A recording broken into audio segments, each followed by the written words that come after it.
one of my colleagues, Dr. Linda Williams, has been speaking with Barbara ONeill to learn more about her deep knowledge of natural remedies.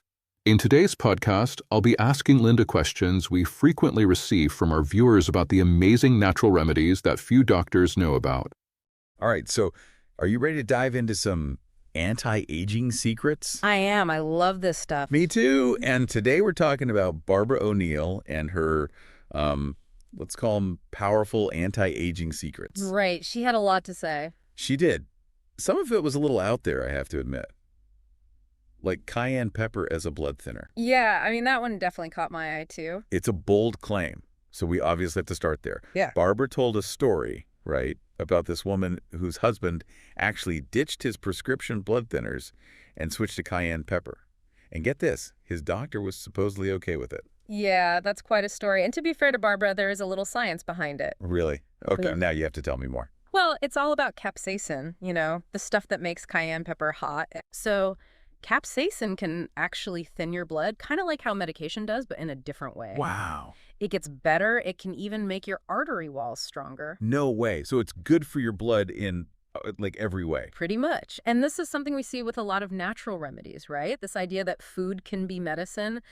Cayenne pepper, it's a powerful antioxidant, and it fights inflammation too. Yeah. And those two things, so important for staying healthy as you age. That's amazing. I had no idea a simple spice could do all that. Me neither. It's honestly pretty cool. Totally.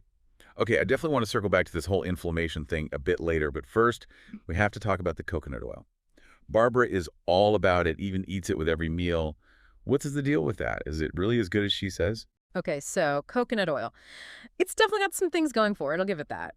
A lot of the benefits come from lauric acid. It's a type of fatty acid. And it's good for us because... Well, it's antimicrobial, it's an antioxidant, which for our listeners means it can help your immune system out and fight those pesky free radicals that, make us age. Hold on, can we break down what free radicals are and why we should even care about them? Yeah, so basically free radicals are like these little troublemakers that damage your cells over time. Kind of like if you think about a car rusting, that's sort of what free radicals do to your body. Okay, yikes. Not a good look. Right. Our bodies can usually deal with them, but things like pollution and processed foods, they don't help. Makes sense. Uh-huh. So coconut oil helps with that. Exactly. Antioxidants, which coconut oil has, help get rid of those free radicals. They're like our own personal rust removers. Nice. So lauric acid is basically like our internal defender against aging. You got it. Plus, it can help with inflammation, which we already talked about a little bit before. And inflammation is bad because I feel like we hear about inflammation all the time, but what's the big deal? Inflammation, right. It's like the root of so many problems as we get older. And it's not always obvious, like you don't always feel it. It's happening at a cellular level. And over time, it can lead to all sorts of age-related issues. Wow, so it's sneaky like that. Totally. Okay, so how much coconut oil are we talking about here? Because Barbara, bless her heart, she says she eats it with every single meal. I don't know about you, but that just sounds like a recipe for disaster. For my stomach, at least. Yeah, I mean, moderation is key with everything. A little bit of coconut oil can be good, but you don't want to go crazy. It's pretty high in calories, so a tablespoon here and there, maybe in your coffee, on some veggies, things like that. That's a good place to start. That makes a lot more sense. Okay, I'm putting add coconut oil to grocery list on my to-do list for later. Definitely. All right, so moving on. Barbara also talked about another oil, and this one is just for your skin. Castor oil. She claims it can work wonders, says it goes super deep, and can even break up lumps and bumps. She even mentioned a doctor who used it on a patient's breast lump, and apparently it shrunk. Okay, so with stories like that, it's always important to be careful, right? I mean, what works for one person might not work for everyone. Castor oil does have this unique ability to really get deep into your skin, thanks to ricinoleic acid. Ricinoleic acid. Yeah, it's another fatty acid, and it's what gives castor oil that thick texture. But, and this is a big but, we need more research to say for sure how effective it is for things like lumps. That makes sense. So we're not saying to ditch your doctor's appointments and just slather yourself in castor oil. Yeah.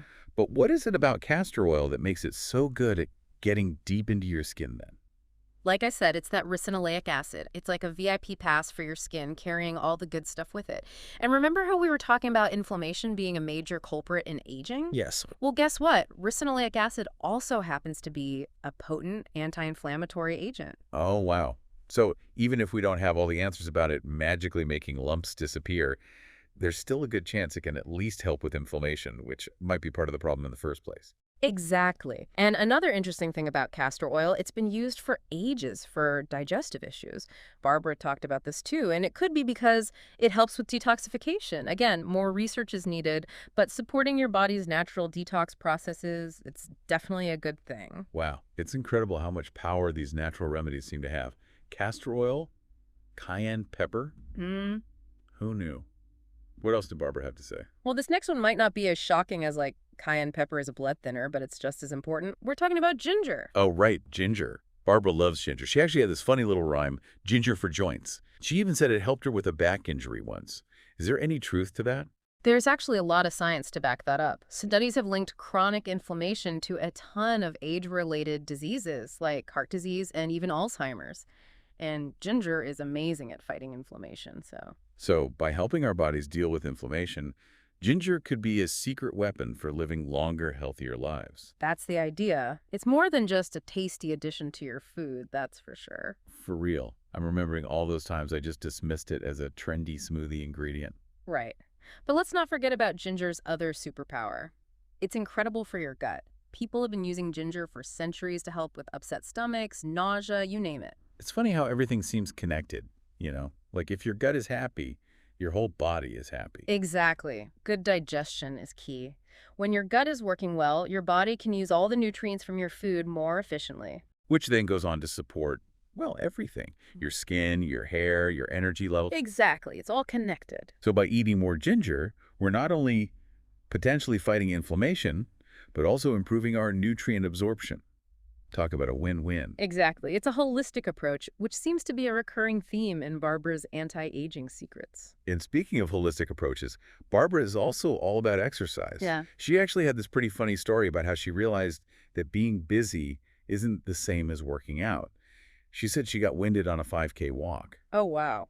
Yeah, it was a real wake-up call for her, apparently. And you know, it got me thinking, too, am I really getting enough movement? Right. It's easy to fall into that trap, thinking that just because you're busy, you're active. Totally. But Barbara, she's a big believer in HIIT workouts, you know, those high-intensity interval training ones. Oh, absolutely. HII is fantastic. And she was saying it's like a cheat code for boosting human growth hormone or something. Well, she's not wrong. Okay, before we go any further, can you remind me, what even is human growth hormone? Why is it so important? So, human growth hormone, or HGH, is basically this hormone our bodies make naturally. Okay. And it is super important for growth and development, especially when we're kids. But it doesn't just disappear when you become an adult. It still plays a big role in things like, you know, how much muscle you have, your metabolism, even your heart function. But here's the thing. As we get older, our bodies start making less and less of it. Ah, I see where this is going. And that's why we start to see those not-so-fun signs of aging, right? Like less energy, less muscle. So is that where HIT comes in? Is Barbara suggesting we can actually trick our bodies into making more of this HGH naturally? You got it. HIIT workouts, with those short bursts of intense exercise followed by quick recovery periods, they can actually stimulate HGH production, even as we age. No way. So instead of spending tons of money on fancy HGH treatments, we can get similar benefits just by doing some HIIT workouts. That's amazing. Exactly. And the best part, HIIT workouts are super efficient. You can get a killer workout in like 20 minutes. Right. Way better than spending hours at the gym. Speaking of time, we've covered so much ground today, from cayenne pepper giving our blood a boost, to coconut oil fighting those pesky free radicals, ginger calming inflammation, and even castor oil, maybe healing deep down. It's amazing how many natural remedies are out there just waiting for us to rediscover them. It really is. And you know, I think that's one of the most important things about Barbara's approach to anti-aging. It's not about some magic pill or quick fix.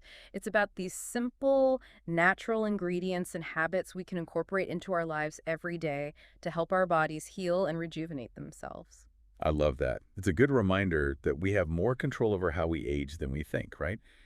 It's not about turning back time. It's about feeling good and aging gracefully as time goes on. Exactly. And those small, consistent changes, they make a big difference in the long run. You don't have to change your whole life overnight. Start small, maybe try one or two of these tips and see how you feel. That's such a good point. So to all our listeners out there, why not give it a try? A little coconut oil in your coffee, a dash of cayenne pepper in your dinner. Maybe even whip up a ginger poultice if you're feeling adventurous. That's right. And remember, listen to your body, do your research, and most importantly, have fun with it. Exactly. Thank you for joining me on this journey to a healthier, happier life. Remember, every small step you take today brings you closer to the vibrant health you deserve. If you found this video helpful, don't keep it to yourself. Share it with someone who needs it. Hit that like button and subscribe for more tips that can transform your life. Together, we can spread the knowledge and make a difference. Here's to your health, one day at a time.